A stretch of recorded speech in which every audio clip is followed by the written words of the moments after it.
Não tem ninguém ainda não.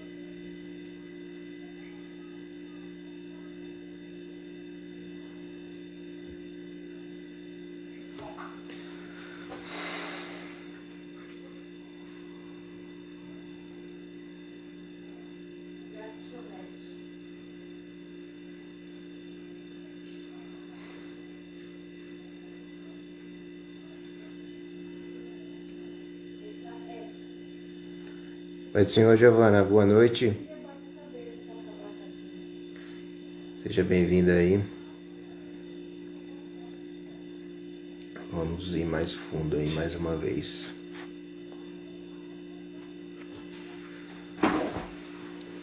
Tá me vendo bem? Tá ouvindo bem aí?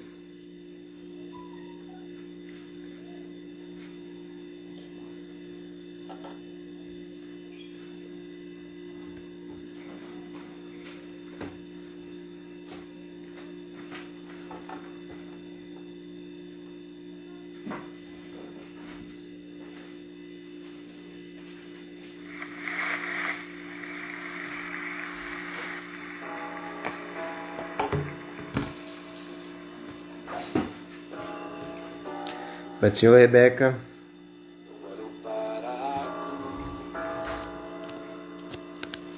Para a cruz eu vou, teu sofrer participar, tua obra vou cantar, meu Salvador,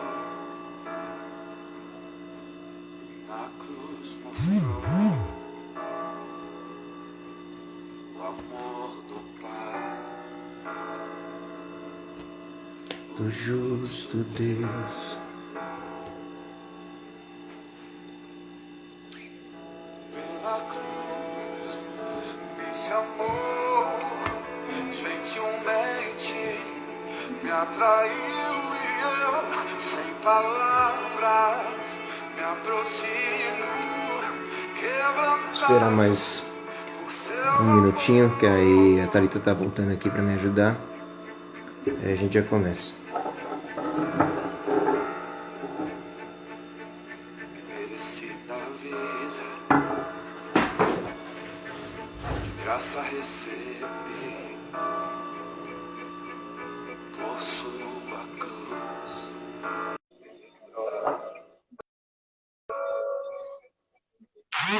Trouxe a vida. Eu estou. Oi, Rebeca. Oi, senhor, tá me ouvindo? Tô ouvindo. Beleza.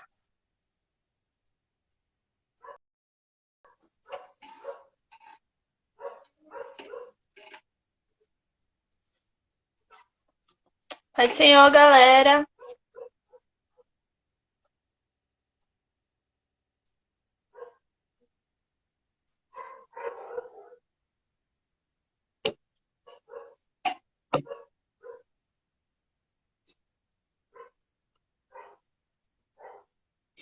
Gente, chama a galera aí.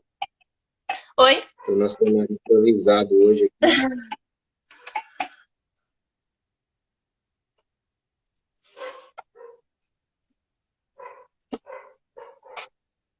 Eu coloquei um negócio aqui no fundo, mas nem aparece quando faz a chamada. Só aparece metade. É que eu planejei de um jeito, né? Só que aí quando eu chamo você, eles diminuem, né? O tamanho aqui. A Sabina é a Sara? É, a Sara. Vai Oi, ser senhor, Sara.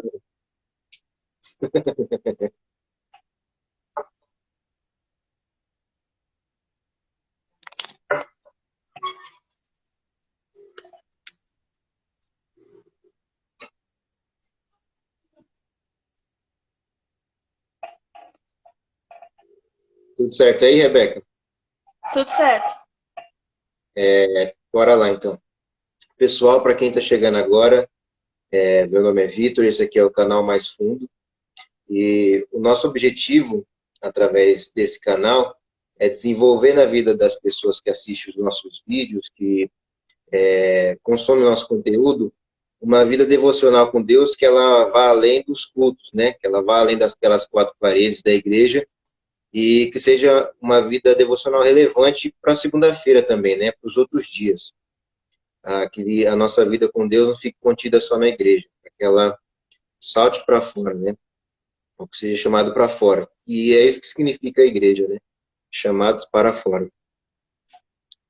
E eu acredito que a gente tem essa vida devocional relevante através da leitura da Bíblia, através da oração e através do jejum. E hoje a gente está praticando uma dessas coisas, né? Que é a leitura da Bíblia. E a gente decidiu começar pelo Novo Testamento, né? Então a gente vai começar lendo Mateus, Marcos, Lucas, João e em diante. E se Deus quiser, né? Se Deus preparar, a gente pode até preparar um projeto de ler toda a Bíblia, né? Ler de Gênesis e Apocalipse, até Apocalipse. Mas por enquanto a gente vai de Mateus até Apocalipse. E a gente já está na terceira live, né? A terceira live. E hoje a gente vai começar lendo o capítulo 14 do livro de Mateus. Então, fica com a gente aí e pega a sua Bíblia, tira a sua Bíblia da estante, pega a Bíblia no celular e acompanha a leitura junto com a gente aí. Bora lá, Rebeca? Bora lá. Posso Quer, começar? quer fazer aquela... Pode, só faz aquela oração primeiro aí. Ah, tá. Senhor Jesus, nós estamos aqui mais uma vez diante de Ti, Pai, e nesse momento nós iremos aqui iniciar a leitura, Jesus, deste livro que nós nos propomos a ler, meu Pai. Que o Senhor venha nos ensinar a falar conosco e não seja apenas uma leitura como qualquer livro, mas realmente a leitura da Tua palavra, Senhor. Venha nos revelar a Tua vontade através da Tua palavra. Em nome de Jesus, amém. Amém. Vamos Beleza. lá? Mateus, capítulo 14. A morte de João Batista. Por aquele tempo, o tetrarca Herodes soube da fama de Jesus e disse aos que o serviam: Este é João Batista. Ele ressuscitou dos mortos e por isso forças miraculosas operam nele. Porque Herodes, havendo prendido João, o amarrou e pôs na prisão, por causa de Herodias, mulher do seu irmão Filipe. Pois João lhe dizia: Você não tem o direito de viver com ela. Embora Herodes quisesse matá-lo, tinha medo do povo, porque consideravam João como profeta. Mas, quando chegou o dia do aniversário de Herodes, a filha de Herodias dançou diante de todos e agradou a Herodes. Este prometeu com juramento dar-lhe o que ela pedisse. Então, ela, instigada por sua mãe, disse: Dê-me aqui num prato a cabeça de João Batista. O rei ficou triste, mas por causa do juramento e dos que estavam com ele à mesa, ordenou que o pedido fosse atendido. Assim, deu ordens para que João fosse decapitado na prisão. A cabeça foi trazida num prato e dada à jovem, que a levou à sua mãe. Então vieram os discípulos de João, levaram o corpo e o sepultaram. Depois foram e anunciaram isso a Jesus. A primeira multiplicação de pães e peixes. Jesus, ouvindo isto, retirou-se dali num barco para um lugar deserto à parte. Ao saberem disso, as multidões vieram das cidades seguindo-o por terra. Ao desembarcar, Jesus viu uma grande multidão, compadeceu-se dela e curou os seus enfermos. Ao cair da tarde, os discípulos se aproximaram de Jesus e disseram: Este lugar é deserto e já é tarde. Mande as multidões embora para que, indo pelas aldeias, comprem para si o que comer. Jesus, porém, lhe disse: Não precisam ir embora. Deem vocês mesmos de comer a eles. Mas eles responderam: Não temos aqui senão 5 pães e 2 peixes. Então Jesus disse: Traga esses pães e peixes aqui para mim. E tendo mandado que a multidão se assentasse sobre a relva, pegando os 5 pães e os 2 peixes, erguendo os olhos para o céu, os abençoou. Depois, tendo partido os pães, deu-os aos discípulos, e estes deram às multidões. Todos comeram e se fartaram, e ainda recolheram 12 cestos cheios dos pedaços que sobraram. E os que comeram eram cerca de 5.000 homens, além de mulheres e crianças. Jesus anda sobre o mar. Logo a seguir, Jesus fez com que os discípulos entrassem no barco e fossem adiante dele,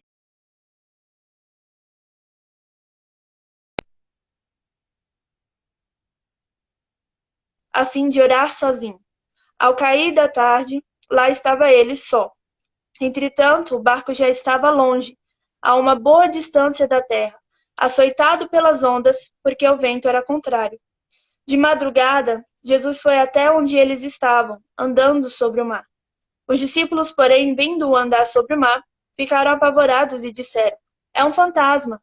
E tomados de medo, gritaram.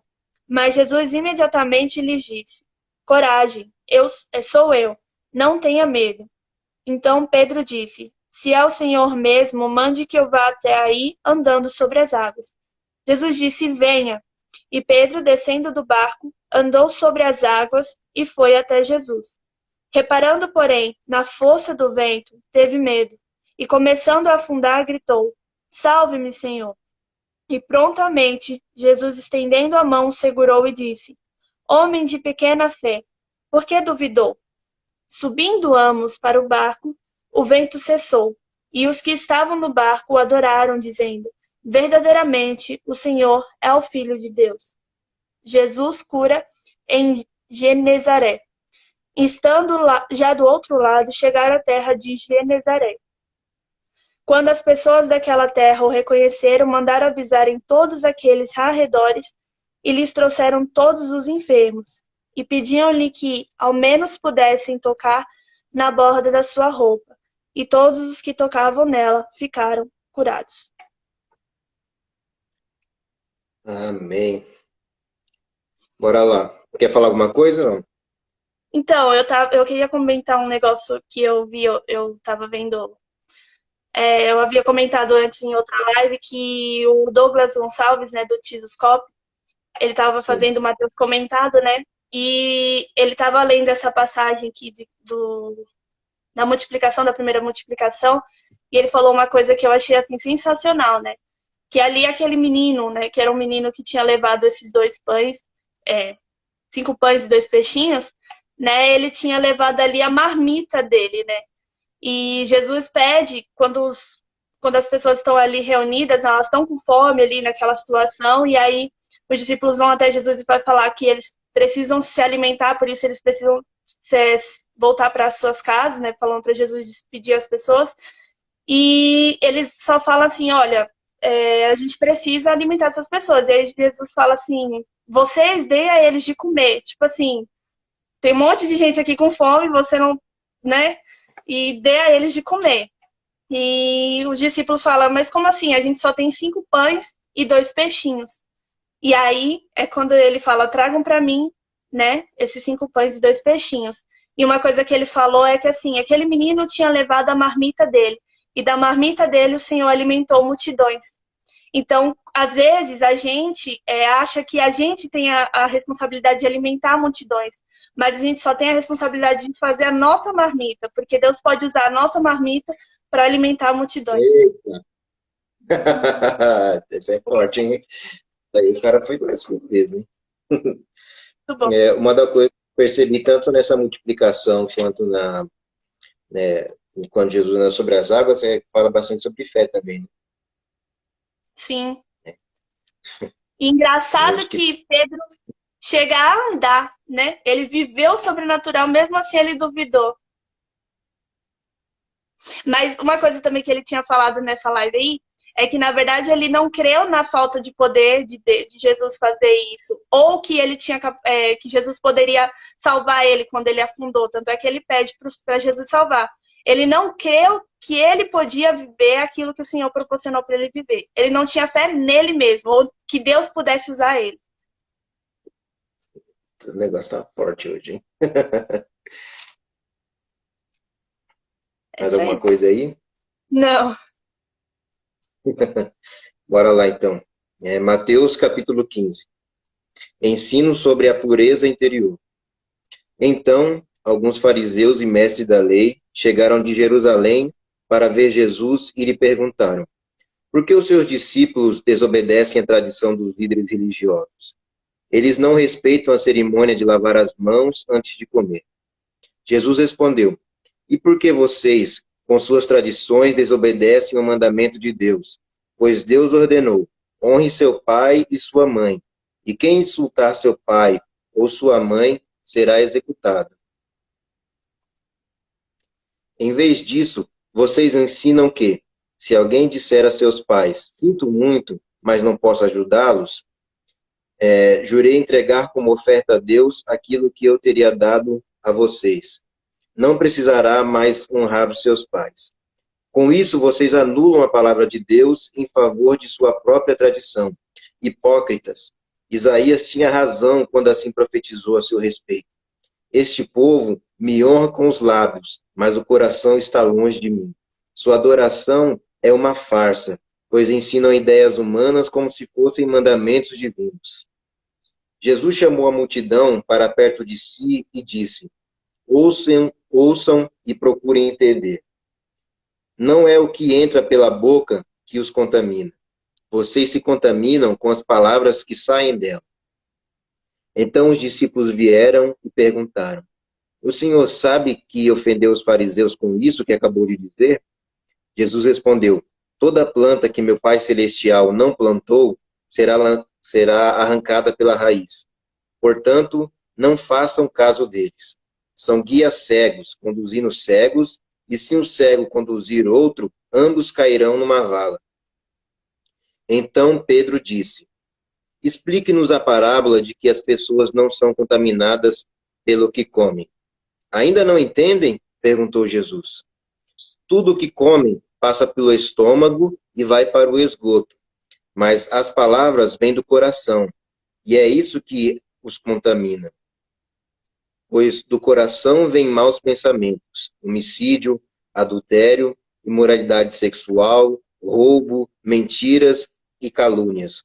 São essas coisas que os contaminam. Comer sem lavar as mãos não os contaminará. A mulher cananeia. Então Jesus deixou a Galileia rumo ao norte, para a região de Tiro e Sidom. Uma mulher cananeia... Eita, está descarregando. 100%. Vai descarregar o celular aqui. Bora lá. A mulher cananeia. Então Jesus deixou a Galileia, rumo ao norte, para a região de Tiro e Sidom. Uma mulher cananeia que ali morava veio a ele suplicando: Senhor, filho de Davi, tenha misericórdia de mim. Minha filha está possuída por um demônio que a atormenta terrivelmente. Jesus não disse uma só palavra em resposta. Então os discípulos insistiram com ele: mande embora. Ela não para de gritar atrás de nós. Jesus disse à mulher: fui enviado para ajudar apenas as ovelhas perdidas do povo de Israel. A mulher, porém, aproximou-se, ajoelhou-se diante dele e implorou mais uma vez: Senhor, ajude-me. Jesus respondeu: não é certo tirar comida das crianças e jogá-la aos cachorros. Senhor, é verdade, disse a mulher. No entanto, até os cachorros comem as migalhas que caem da mesa dos seus donos. Mulher, sua fé é grande, disse-lhe Jesus. Seu pedido será atendido. E no mesmo instante, a filha dela foi curada. Jesus cura muitas pessoas. Deixando aquele lugar, Jesus voltou ao mar da Galileia e subiu a um monte onde se sentou.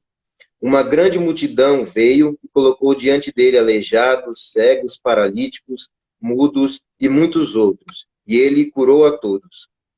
As pessoas ficavam admiradas e louvavam o Deus de Israel, pois os que eram mudos agora falavam. Os paralíticos estavam curados, os aleijados andavam e os cegos podiam ver. A segunda multiplicação dos pães. Então Jesus chamou seus discípulos e disse: tenho compaixão dessa gente. Estão aqui comigo há 3 dias e não têm mais nada para comer. Se eu os mandar embora com fome, podem desmaiar no caminho. Os discípulos disseram: onde conseguiríamos comida suficiente para tamanha multidão neste lugar deserto? Jesus perguntou: quantos pães vocês têm? 7, e alguns peixinhos, responderam eles. Então Jesus mandou todo o povo sentar-se no chão. Tomou os 7 pães e os peixes, agradeceu a Deus e os partiu em pedaços. Em seguida, entregou-os aos discípulos, que os distribuíram à multidão. Todos comeram à vontade, e os discípulos recolheram ainda 7 cestos grandes com as sobras.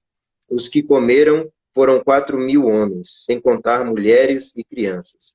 Então, Jesus os mandou para casa, entrou no barco e atravessou para a região de Magadã.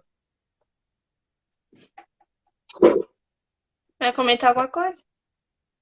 Não, desse não. Só queria falar, mais uma vez eles viveram a multiplicação e mesmo assim eles fizeram a mesma pergunta para Jesus, né? O velho hábito de viver por vista, não por fé. Tinha acabado de viver um milagre igual.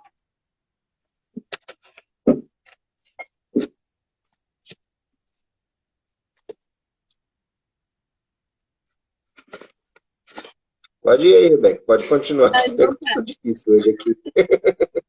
Eu vou ler o 16, então. Pedido por um sinal. Os fariseus e os saduceus se aproximaram de Jesus e, tentando-o, pediram-lhe que lhes mostrasse um sinal vindo do céu. Mas Jesus respondeu: Chegada a tarde, vocês dizem, teremos tempo bom, porque o céu está avermelhado. E pela manhã, vocês dizem, hoje teremos tempestade, porque o céu está de um vermelho sombrio.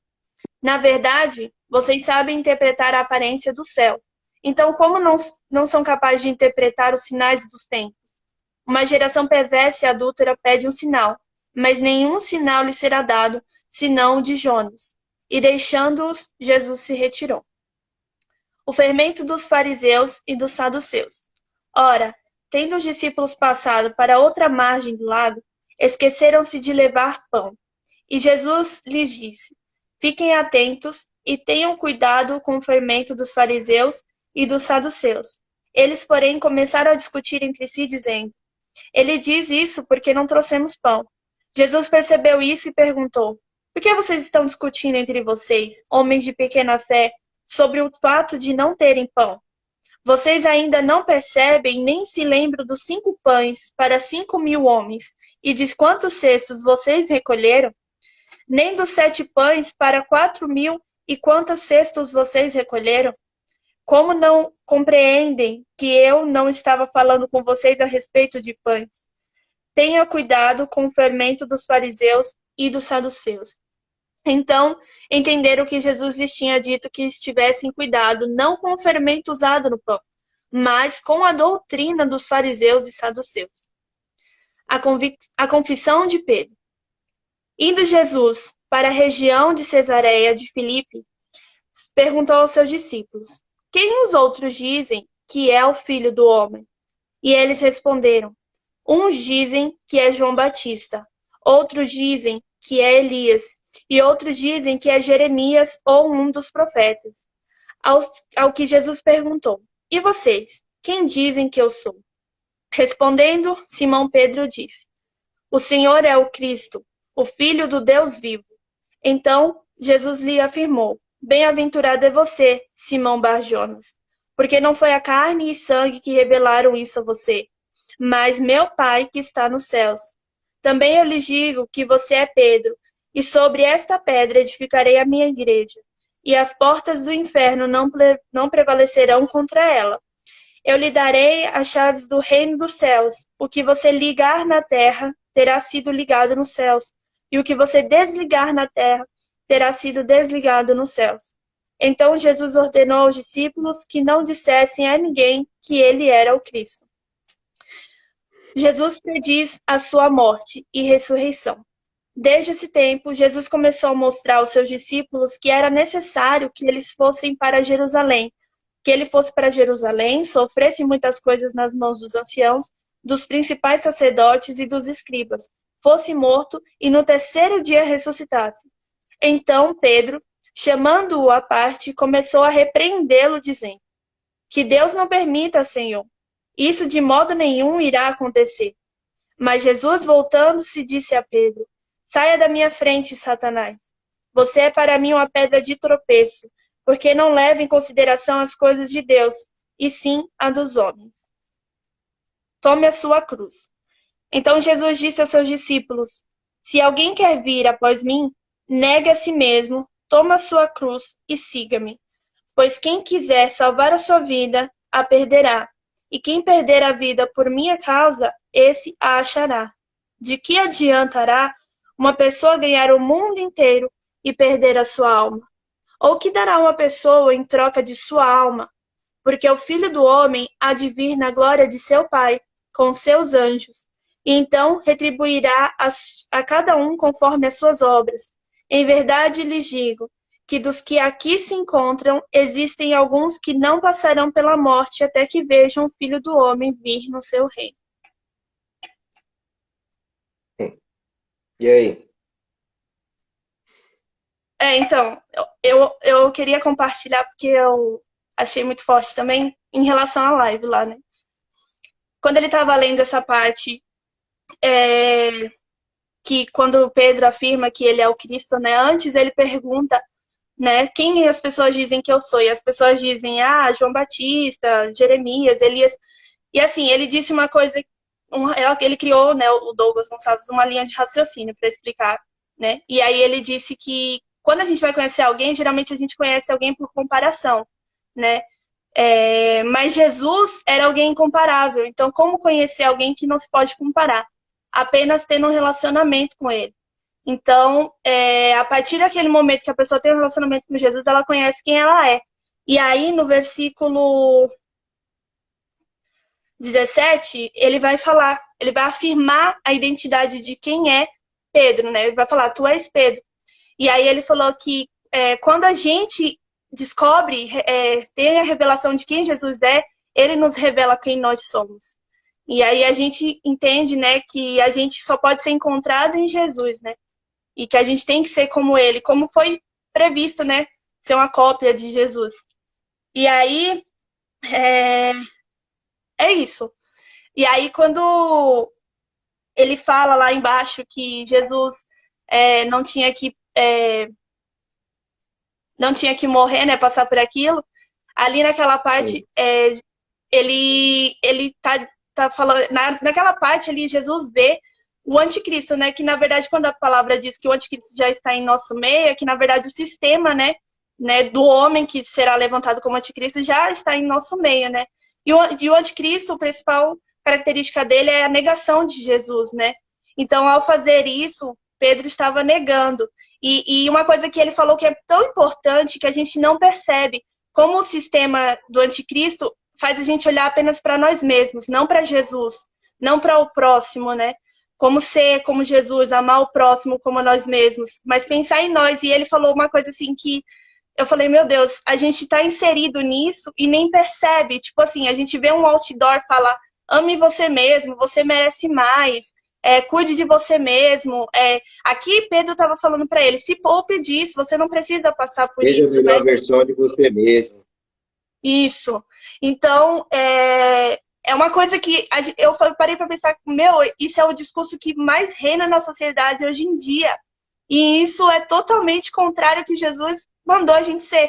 Que nem eu estava falando com a minha irmã mais cedo, eu falei assim, é claro que existem momentos da nossa vida que a gente tem que tomar uma decisão, às vezes sair de uma situação que vai desgastar e tal, mas assim, quantas vezes a gente desiste de ajudar alguém pensando só na nossa saúde mental, em alguma coisa assim, entendeu? Sendo que Jesus não desiste da gente. A gente precisa investir. Às vezes uma pessoa, eu já tive uma amizade com uma pessoa que ela precisava muito de ajuda, só que ela não queria, ela estava no fundo do poço e tinha desistido. E aí ela começou a me tratar mal. Só que eu percebi que ela estava fazendo isso para eu não tentar ajudar, né? Até hoje essa pessoa me agradece por não ter desistido. Então a gente precisa, né, abrir mão de algumas coisas para exercer o nosso ministério como igreja, né? Amar o próximo. Amém. Forte. Tem mais alguma revelação aí? Não foi nem eu, né? Foi o Douglas Gonçalves, mas enfim. Uma coisa que eu acho que os homens dizem que eu sou, e Pedro vai na lata, né? Sem titubear. O Senhor é o Cristo, o Filho do Deus vivo. E às vezes, né, quando eu estou conversando com as pessoas, os que é crente, os que não, uma coisa que eu eu gosto de ouvir das pessoas, né? O que Jesus é para você? Quem é Jesus para você? E dependendo das pessoas, se não for aquelas que frequentam muita igreja, que não é evangélica, que nem a gente, né? Fala que Jesus foi um bom homem que andou pela terra, né? Que Jesus é um ser iluminado, mas dificilmente as pessoas vão fazer uma confissão como essa de que ele é Deus, que ele é Deus, que ele é o Filho de Deus, de que ele veio mesmo para salvar a humanidade, de que a gente tem que confiar nele mesmo, acreditar que ele morreu pelos nossos pecados, né? E tem várias outras religiões que defendem justamente isso, né? Ele é tudo, ele pode ser uma luz, um ser, um profeta mesmo que veio, que falou sobre Deus, que veio aqui e ensinou a palavra de Deus, mas que ele é Deus? Isso não. Dificilmente, né? Deus, ele Dificilmente. não. Ele pode ter sido um anjo, qualquer coisa assim, mas Deus, de jeito nenhum. E a palavra de Deus diz totalmente o contrário, né?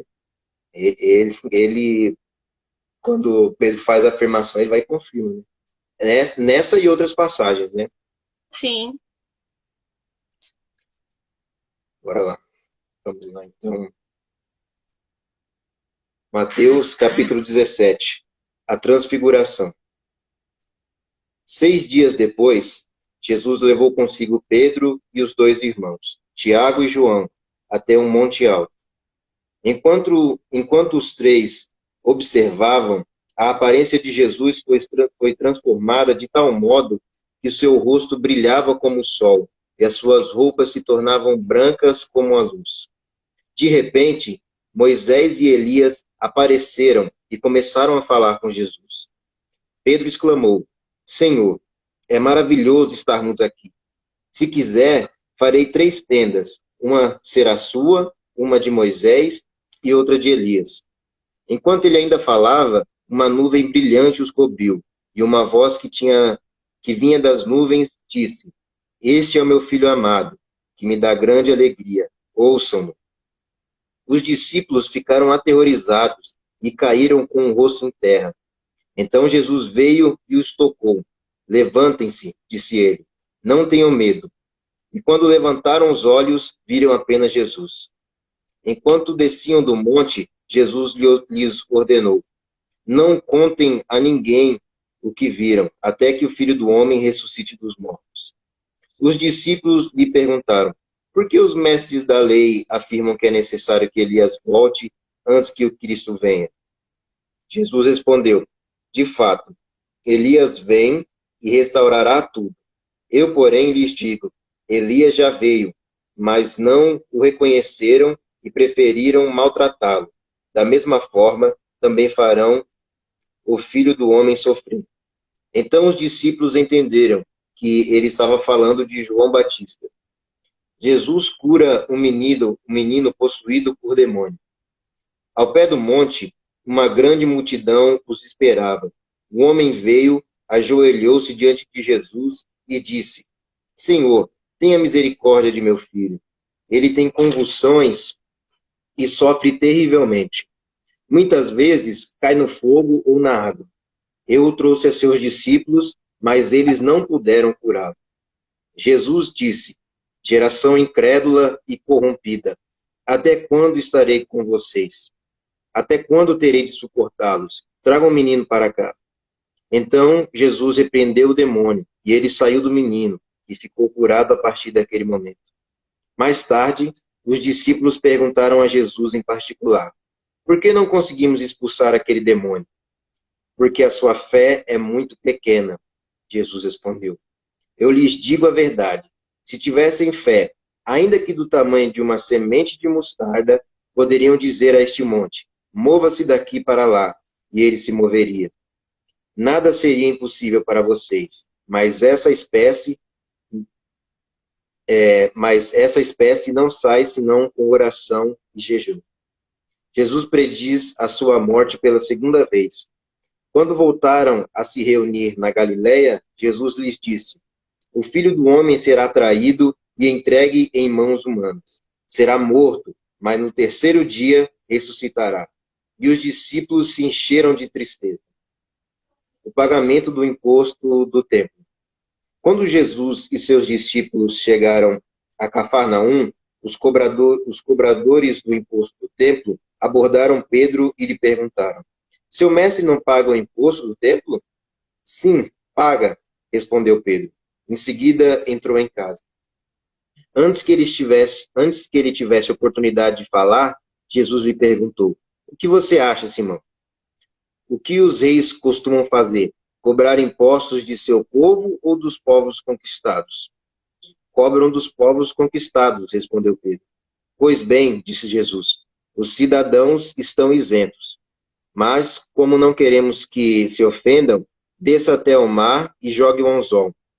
Abra a boca do peixe, do primeiro peixe que pegar, e ali encontrará uma moeda de prata.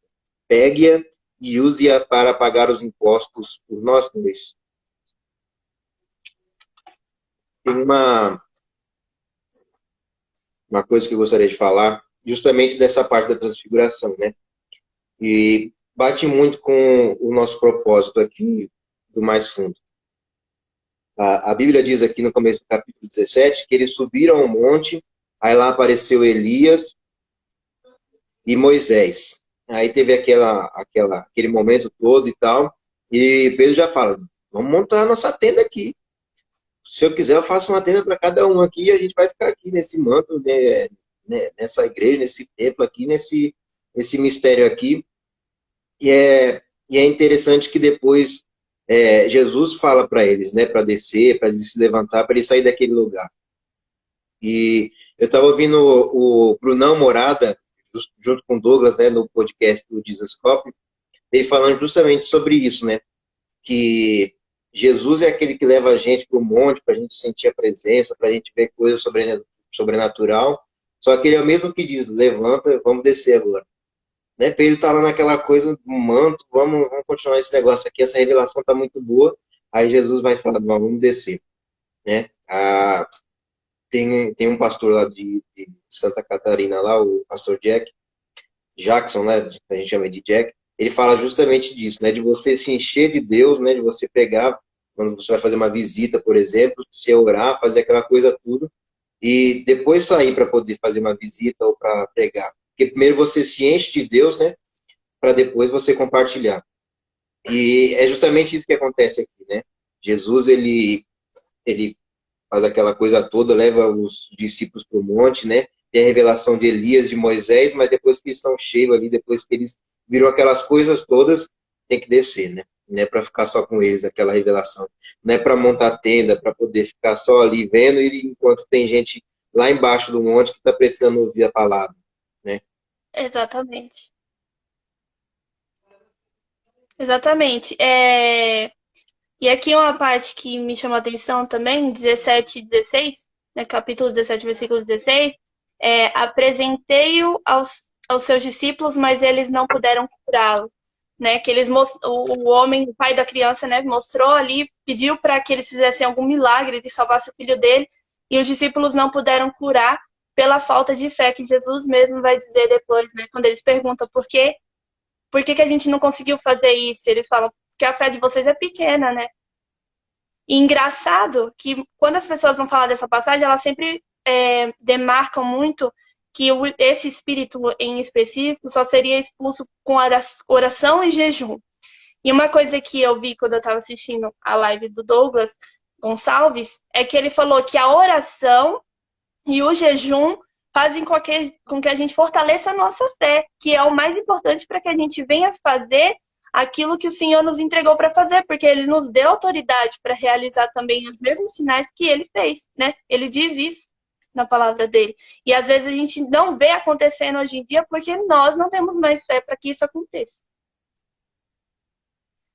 Tem um livro o nome dele é meio que indiano, mas acho que alguma coisa assim. Se não me engano é Mahesh Chavda, alguma coisa assim. Ele escreveu um livro chamado O Poder Secreto do Jejum e da Oração. Quando ele começa a falar sobre as experiências que ele teve com o jejum em específico, ele fala bastante de oração, mas a experiência que ele teve quando ele fez o jejum, e ele fez, se não me engano, uns 5 ou 6 jejuns igual aquele de Jesus de 40 dias. né? Ele ficou uns 40 dias de jejum lá, ele toma, tem um que ele fala que orou e Deus deixou ele tomar uns sucos lá e tal, mas as experiências que ele conta com jejum é uns negócios bem doido mesmo. No primeiro capítulo, a Thalita trouxe aqui, esse livro aqui, Legal. O Poder Secreto do Jejum e da Oração. Cara, a primeira experiência, do primeiro capítulo, ele conta que ele trabalhava acho que é um hospital, né? Era algum lugar que cuidava de criança deficiente. E aí ele fala que a maioria das pessoas lá só trabalhava por trabalhar, né? Não amava as pessoas, as crianças que estavam lá, né? E ele fala que Deus chamou ele para trabalhar lá para poder amar essas crianças. E ele conta um caso específico de um menino que era paciente dele lá, que ele se debatia, ele tinha que usar aquelas camisas de força, porque ele se machucava e machucava as outras crianças. E ele falou que começou a interceder por aquela criança, né? Começou a orar e tal. E ele começou a ver que ele estava orando por aquela criança específica, mas começou a ver milagre acontecendo na vida de outras crianças, né? As que não andavam começavam a andar, criança que nascia cega ou que era levada cega começava a enxergar pela oração que ele estava fazendo. Só que a em específico que ele foi orar, não acontecia nada. Foi aí que Deus falou para ele que ele não tinha conhecido ainda, ou não tinha se envolvido muito com o jejum. Falou que aquela criança precisava era de um jejum. Aí, quando ele começa a fazer o jejum pelaquela criança, ele fala que ele chamou essa criança no escritório dele, né? Aí fez uma oração por ela, perguntou se ela acreditava que ela podia ser uma pessoa melhor, que ela podia ser liberta, que ela podia melhorar e tal. E ele fala que depois que ele jejuou e que ele fez essa oração específica, meu, ele fala que estava abraçado com ela assim, do nada essa criança, tipo, empurrou ele e voou na parede assim. Ele começou a Legal. orar e a criança empurrou ele, voou na parede e caiu, desmaiou na parede. Aí ele falou que na parede mesmo, ela tipo, subiu assim de novo, ela começou tipo, se debater na parede assim. E depois disso, ele teve a melhora. Era uma criança que não falava, já começou a falar, era meio enrolado, começou a falar de boa, virou outra criança. Mas porque ele aprendeu essa prática do jejum, né? E eu até recomendo você ler esse livro, porque isso é uma das experiências que ele teve. E é a primeira, né, do livro, mas é forte. Acho que é Muita, isso. muita loucura, né? Você já começa o livro assim, meu Deus. Mas é porque mortifica a carne, né? Fortalece o espírito. Então, você vai viver ali no âmbito espiritual. Tem gente que fala, né, que passou por experiência de jejum e viu coisas assim, tipo, tanto boas quanto ruins, né? No âmbito Uhum. espiritual. Mas sou eu agora, né? Bora Nem lá. lembro. Isso. Ah, tá. 18. Capítulo 18. O maior do reino dos céus. O maior no reino dos céus. Naquela hora, os discípulos se aproximaram de Jesus e perguntaram: Quem é o maior no reino dos céus? E Jesus, chamando uma criança, colocou-a no meio deles e disse: Em verdade lhes digo, se vocês não se converterem e não se tornarem como crianças, de maneira nenhuma entrarão no reino dos céus. Portanto, aquele que se humilhar como esta criança, esse é o maior no reino dos céus. E quem receber uma criança tal como esta, em meu nome, é a mim que recebe. Os tropeços. E se alguém fizer tropeçar um destes pequeninos que crê em mim, seria melhor para que esse que uma grande pedra de moinho fosse pendurada no seu pescoço e fosse afogado nas profundezas do mar. Ai do mundo por causa das pedras de tropeço, porque é inevitável que elas existam, mas ai de quem é responsável por elas. Se a sua mão ou seu pé leva você a tropeçar, corte-o e jogue fora. Pois é melhor você entrar na vida manco ou aleijado do que tendo duas mãos ou dois pés, sendo lançado no fogo eterno. E se um dos seus olhos leva você a tropeçar, arranque-o e jogue fora. Pois é melhor você entrar na vida com um só dos seus olhos do que, tendo os dois, ser lançado no inferno de fogo. a ovelha desgarrada. Fiquem atentos para não desprezarem nenhum destes pequeninos, porque eu afirmo a vocês que os anjos deles lá nos céus veem incessantemente a face do meu Pai Celeste, porque o Filho do Homem veio salvar o que estava perdido. O que vocês acham? Se um homem tiver 100 ovelhas e uma delas se desgarrar, não deixará ele nos montes as 99 indo procurar a que se desgarrou? E se consegue encontrá-la, na verdade, lhes digo que ficará mais alegre por causa desta do que pelas 99 que não se desgarraram. Assim não é a vontade do Pai, assim não é a vontade do Pai, assim não é da vontade do Pai de vocês, que está nos céus, que se perca um só destes pequeninos. Como tratar um irmão que peca?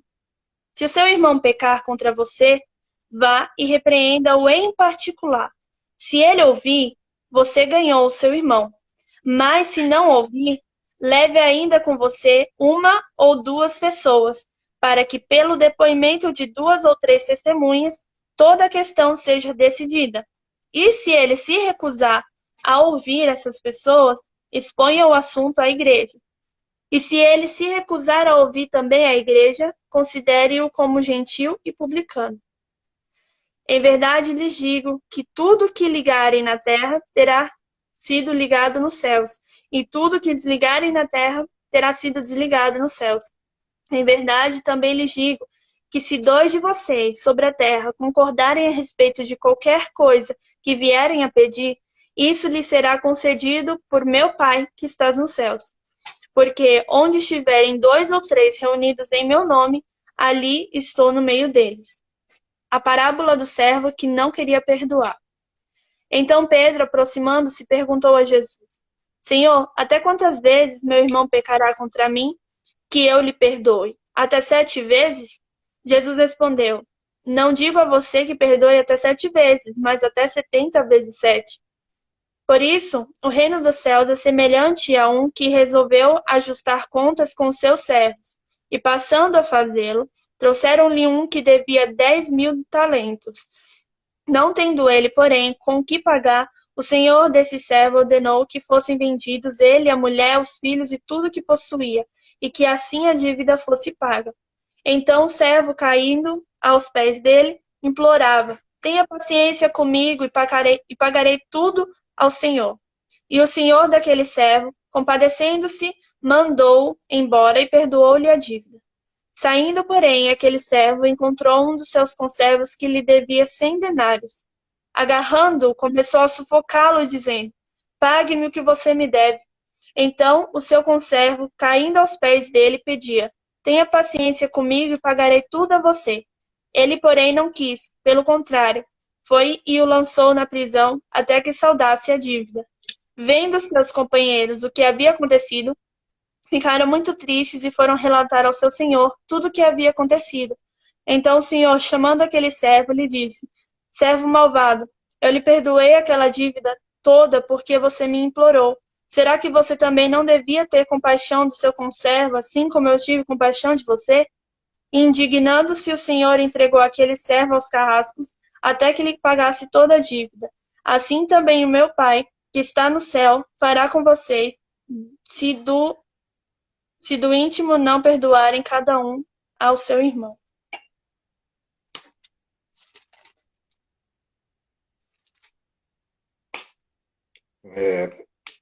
Uma coisa interessante sobre o perdão, né?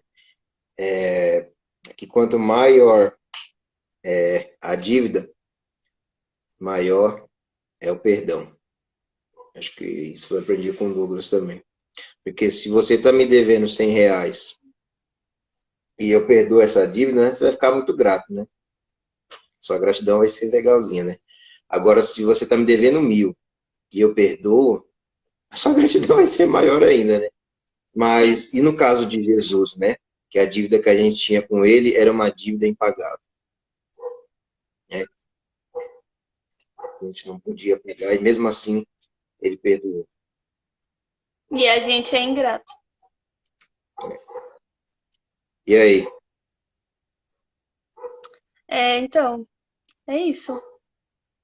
Uma coisa que eu queria falar, né, do capítulo 15 até o 17, que fala, né, de como tratar um irmão que peca, né? E às vezes, como a gente julga, né, antes de tudo, expõe a situação da pessoa, aqui tá falando no caso de quando a pessoa pecar contra você, né? E aí tem um versículo que fala, né, que se ele se recusar depois de você ter tentado falar em particular, depois como testemunha, e se ele se recusar, e você vai expor esse assunto na igreja. Então, às vezes, as pessoas pegam esse versículo e falam, ah, não, vamos expor fulano porque pecou, e aí, num culto de domingo, que nem o Douglas comentou na live, no culto de domingo expõe a pessoa lá no púlpito, aí tem visitante, pessoa não crente, a galera que nem sabe de nada, entendeu? Só que aqui, na verdade, o que ele falou é que no momento que tiver uma reunião, às vezes entre obreiros, aí vai expor a situação, né? A galera usa o versículo para basear uma coisa que fora de contexto, assim, né? Jamais que a Bíblia iria ensinar a gente a expor as pessoas dessa forma, né? Além dela estar fazendo errado, ela fala que a Bíblia está dizendo, né? Ela Exato, fala que está fazendo, não é porque a Bíblia diz. Ou pior, exato. né? Deus me disse, né? O É, Senhor me revelou. sim. Esses Vale tempos a mais gente um? teve um... Oi? Oi? Oi? Eu perguntei se vai ler mais um. Vamos, eu leio 19 e aí você finaliza no 20, tá? Beleza. Capítulo 19. Discussão sobre divórcio e casamento. Quando Jesus terminou de dizer essas coisas, deixou a Galileia e foi para a região da Judéia, a leste do Rio Jordão. Grandes multidões o seguiram, e ele curou os enfermos. Alguns fariseus apareceram e tentaram apanhar Jesus numa armadilha, perguntando: deve-se permitir que um homem se divorcie de sua mulher por qualquer motivo? Vocês não leram as Escrituras? Respondeu Jesus. Elas registram que desde o princípio o Criador os fez homem e mulher. E disse: por isso o homem deixa pai e mãe e se une à sua mulher, e os dois se tornam um só. Uma vez que já não são dois, mas um só, que ninguém separe o que Deus uniu. Eles perguntaram: então por que Moisés disse na lei que o homem poderia dar à esposa um certificado de divórcio e mandá-la embora? Jesus respondeu: Moisés permitiu o divórcio, apenas como concessão, pois o coração de vocês é duro. Mas não era esse o propósito original. E eu lhes digo o seguinte: quem se divorciar de sua esposa, o que só poderá fazer em caso de imoralidade, e se casar com outra, cometerá adultério. Os discípulos de Jesus disseram: se essa é a condição do homem em relação à sua mulher, é melhor não casar. Nem todos têm como aceitar esse ensino, disse Jesus. Só aqueles que recebem a ajuda de Deus.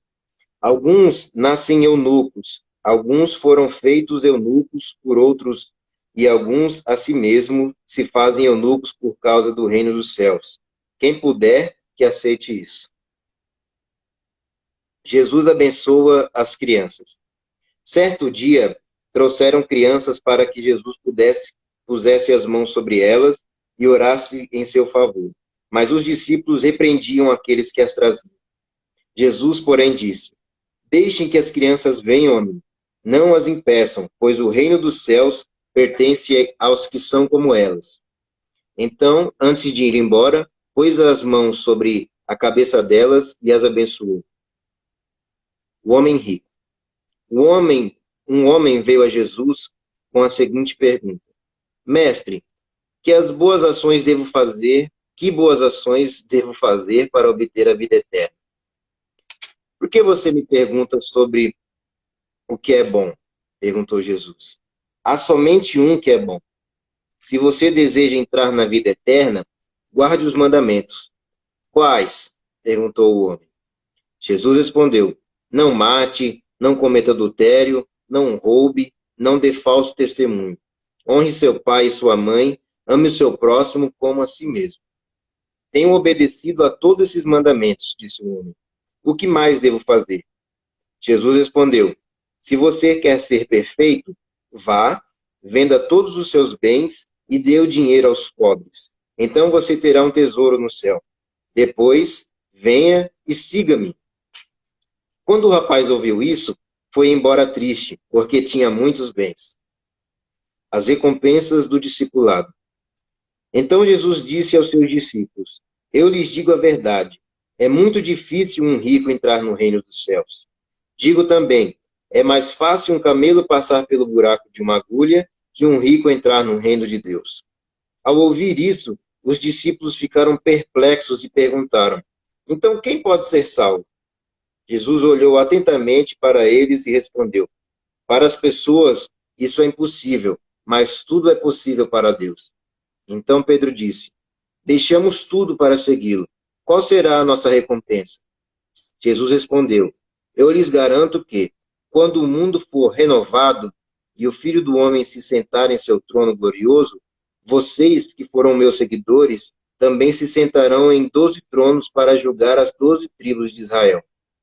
E todos que tiverem deixado casa, irmãos, irmãs, pai, mãe, filhos ou propriedades por minha causa, receberão em troca 100 vezes mais e herdarão a vida eterna.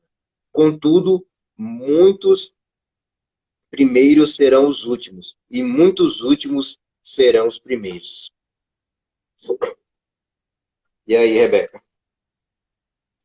É isso aí. Quando eu tava lendo, né? Eu anotei aqui, né? Do que adianta obedecer aos mandamentos, mas não ter a Cristo como rei no coração, né? Esse jovem, ele disse que ele seguiu os mandamentos, né? Que Jesus, ele perguntou o que que a gente faz, né, para herdar o reino dos céus aí Jesus fala, olha, tem que seguir os mandamentos, né? Aí ele fala, eu sigo. E aí quando Jesus fala para ele, então deixa o seu Deus aí, que é o dinheiro, deixa eu ser o rei do seu coração. Aí ele foi embora. Desistiu. É por isso que lá em Timóteo, o Paulo já alerta, né? Que o problema não é você ter dinheiro, né? O problema é o dinheiro ter você. Eu Exatamente. quando vou conversar sobre isso com os colegas, eles já falam assim, porque o dinheiro corrompe as pessoas. Esse pessoal que tem muito dinheiro aí já é tudo corrompido. Quando, na verdade, já usa a Bíblia, né? A Bíblia mesmo já disse isso aí. É, Quando, na verdade, o que diz lá não é que o dinheiro é o problema, né? Não é que o dinheiro é a raiz de todos os males, mas o amor ao dinheiro. Por sim. amar o dinheiro é que existe esses males aí. É. Teve uma coisa que, sobre, quando eu estava lendo sobre o divórcio, se eu não me engano, foi nesse ano, foi no ano passado, eu estava ouvindo os irmãos fazendo um estudo sobre Gênesis, né? E quando eles falam sobre aqueles primeiros lá que começaram a ter mais de uma mulher, né? Que era o que o texto diz aqui, né? É que Deus fez Adão, fez Eva, e Adão para Eva, Eva para Adão. Não teve lá, né, mais uma pessoa. Uhum. E quando eles estavam comentando sobre os primeiros homens que começaram a ter mais de uma mulher, o que eu achei interessante é que eles ter mais de uma mulher não era algo que tinha aprovação de Deus, né? Porque uma coisa é Deus abençoar algo e outra coisa é Deus permitir, né? Porque na minha cabeça aquilo ali era uma aprovação de Deus mesmo, né? Deus abençoava, só que as coisas mudou agora, então tava tudo ok naquela época, né? Porque Deus aprovava aquilo lá. Mas ouvindo aqueles irmãos falar, o que Deus fazia naquela época era permitir, né? Que eles tivessem. Porque eles ter mais de uma esposa era, na verdade, uma rebeldia, né? Era o homem lá de Adão caído, aflorando e se rebelando contra Deus até nessa parte. Porque Deus, ele fez Adão e Eva, né? Um pro outro. Não teve Adão e Eva e mais uma outra mulher, né? Então, eles ter mais de uma mulher foi, na verdade, um ato de rebeldia, né? Mais um ato de rebeldia contra Deus. Sim. Eu acho que a nossa live, a live vai acabar agora, né? Ah, tá. Tô falando que falta uns segundos. Então, a gente volta e volta só para encerrar, Tá bom. que aí já fica